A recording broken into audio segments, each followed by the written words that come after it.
আচ্ছা ভাবুন তো একবার, গভীর রাত, আপনি একটা একেবারে খালি স্টেশনে একা দাঁড়িয়ে আছেন, আর ঠিক তখনই আপনার সামনে এসে থামল একটা ভুতুড়ে ট্রেন। কেমন লাগবে? এমনই এক গা ছমছমে হিন্দি ভূতের গল্পের গভীরে আমরা যাব আজ। চলুন শুরু করা যাক এই ভয়ঙ্কর সফর।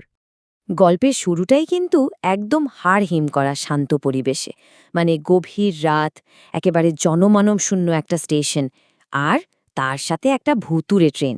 এই তিনটে জিনিস মিলেই কিন্তু তৈরি হচ্ছে এমন এক পরিস্থিতি যেখানে ঘটতে চলেছে একেবারে অকল্পনীয় কিছু একটা।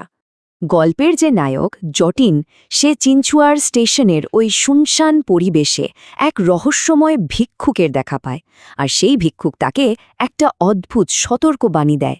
আর এই কথাগুলোই ছিল আসলে সামনে যে একটা ভয়ঙ্কর বিপদ আসছে তারই একটা প্রথম ইঙ্গিত। সময়টা ছিল ডিসেম্বরের এক কনকনে ঠান্ডা রাত। পুনের চিনচুয়ার স্টেশনটা একদম ফাঁকা, জনশূন্য।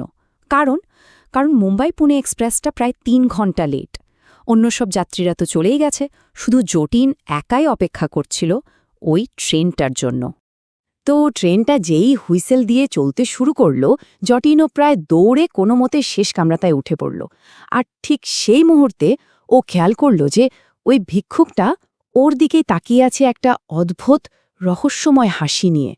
ওই হাসিটা যেন ভালো কিছুর ইঙ্গিত দিচ্ছিল না। ট্রেনে উঠে কামরায় আরেকজন লোককে দেখে জটিনের মনে একটু তো স্বস্তি এলো, যাক সে একা নয়। কিন্তু এই স্বস্তিটা বেশিক্ষণ থাকল না। কিছুক্ষণের মধ্যেই ওর মনটা কেমন যেন একটা অজানা ভয়ে ভরে উঠতে শুরু করল। জটিনের বুকের ভেতরটা হঠাৎ করেই কেঁপে উঠল। আরে, পুনে মুম্বাইয়ের মতো এত ব্যস্ত একটা রুটের ট্রেন, অথচ পুরো কামরাটা এমন অস্বাভাবিকভাবে খালি কেন? এই অদ্ভুত থমথমে নীরবতাটা ওর ভয়টাকে যেন আরও বাড়িয়ে দিচ্ছিল। উত্তেজনা আরও বাড়ল যখন জটিন খেয়াল করল যে ট্রেনটা তো ঘণ্টার পর ঘণ্টা ধরে চলছে, শুধু গভীর অন্ধকারের মধ্যে দিয়ে। কিন্তু একটাও স্টেশন আসছে না কেন? মনে হচ্ছিল যেন সময়টাই থেমে গেছে, আর ট্রেনটা কোনো এক অনন্ত অভিশপ্ত যাত্রায় চলেছে। ঠিক তখনই জটিনের শিরদাঁড়া দিয়ে একটা ঠান্ডা স্রোত বয়ে গেল। যখন পাশের যাত্রীটা হুবহু ওর মনের কথাটা বলে উঠল, সে একদম নিশ্চিত করে বলল, কোনো স্টেশন আসেনি আর আসবেও না। তখনই জটিন বুঝে গেল ও একটা ভয়ঙ্কর ফাঁদে আটকে পড়েছে, যেখান থেকে পালানোর কোনো রাস্তা নেই।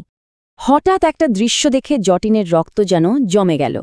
ও দেখল ওর পাশের লোকটার মাথাটা একদম থেতলে গেছে, আর সেখান থেকে গল গল করে রক্ত পড়ছে। কিন্তু পর মুহূর্তেই চোখ পিটপিট করতেই দেখল লোকটা আবার একদম স্বাভাবিক। এটা কি ছিল? চোখের ভুল, নাকি আরও ভয়ঙ্কর কিছু ঘটতে চলেছে? জটিনের ভয়টা দেখে লোকটা একটা অদ্ভুত হাসল, বলল ওটা আসলে একটা পুরানো ঘা। আর ঠিক তারপরই সে বলতে শুরু করল তার নিজের মৃত্যুর সেই ভয়ঙ্কর কাহিনী, যে ঘটনাটা ঘটেছিল ঠিক এই ট্রেনে। লোকটা একে একে তার মৃত্যুর 4টে নির্মম ধাপের কথা বলতে লাগল। প্রথমে কিছু মাতালের সাথে ওর তর্কাতর্কি হয়, তারপর ওরা ওকে চলন্ত ট্রেন থেকে ফেলে দেয়। এরপর ওর মাথাটা গিয়ে সজোরে ধাক্কা খায় একটা বিদ্যুতের খুঁটিতে, আর সবশেষে অন্য একটা ট্রেন ওর ছিন্নভিন্ন শরীরের উপর দিয়ে চলে যায়। আর ঠিক এই কথাগুলো শোনার পরেই জটিনের সবচেয়ে বড় ভয়টা সত্যি হয়ে গেল। ও বুঝতে পারল যে ও কোনো সাধারণ মানুষের সাথে বসে নেই, বরং একটা আত্মার সাথে একই কামরায় আটকে পড়েছে। ভয়ে প্রায় দিশেহারা জটিন ট্রেন থামানোর জন্য ও মরিয়া হয়ে আপৎকালীন চেনটা টেনে ধরল। কিন্তু কি আশ্চর্য, ট্রেনটা তো থামলই না, বরং ওর গতি আরও বেড়ে গেল। আর ঠিক তখনই আত্মাটা আবার তার সেই আসল ভয়ঙ্কর রূপে ফিরে এলো। এবার আত্মাটা তার আসল উদ্দেশ্যটা জানালো। ও মুক্তি চায়, জটিনের কাছ থেকে মুক্তি। কিন্তু সেই মুক্তির জন্য জটিনকে এমন একটা দাম দিতে হবে যা ওর কল্পনারও বাইরে। জটিনের সামনে দুটো ভয়ঙ্কর রাস্তা খুলে দেওয়া হলো, যা ওর পরিস্থিতিটাকে আরও নরকীয় করে তুলল। হয় ওকে নিজেকে উৎসর্গ করে ওই আত্মাকে মুক্তি দিতে হবে, আর না হলে ওর জীবনের গল্পটা এখানেই শেষ। বাইরে ঘুটঘুটে অন্ধকার, আসার কোনো আলোই নেই। এই অবস্থায় জটিন ওর জীবনের সবচেয়ে কঠিন আর দুর্ভাগ্যজনক সিদ্ধান্তটা নিয়ে ফেলল। ও ওর ভয়ঙ্কর ভাগ্যকে মেনে নিতে বাধ্য হল। জটিন প্রায় কাঁপা কাঁপা গলায় বলে, ঠিক আছে, আমি তোমাকে মুক্ত করব। আর ওর কথা শেষ হতে না হতেই ট্রেনটা একটা বিকট শব্দ করে হঠাৎ দাঁড়িয়ে গেল। ওর সিদ্ধান্ত জানানোর পরেই এক নাটকীয় পরিবর্তন হল। আত্মাটা হাসল, তারপর ধীরে ধীরে হাওয়ায় মিলিয়ে গেল, আর পুরো কামরাটা একটা হাড় কাঁপানো ঠান্ডা হাওয়ায় ভরে গেল। ট্রেনের দরজাও খুলে গেল। কিন্তু যাওয়ার আগে আত্মাটার শেষ কথাগুলো ছিল এক ভয়ঙ্কর পরিহাস। ও বলে গেল, এখন তুমি এই ট্রেনের নতুন যাত্রী। জটিন আসলে মুক্তি পায়নি, ও শুধু ভূতটার জায়গাটা নিয়েছে। এক বন্দিদশা শেষ হয়ে শুরু হলো আরেকটা।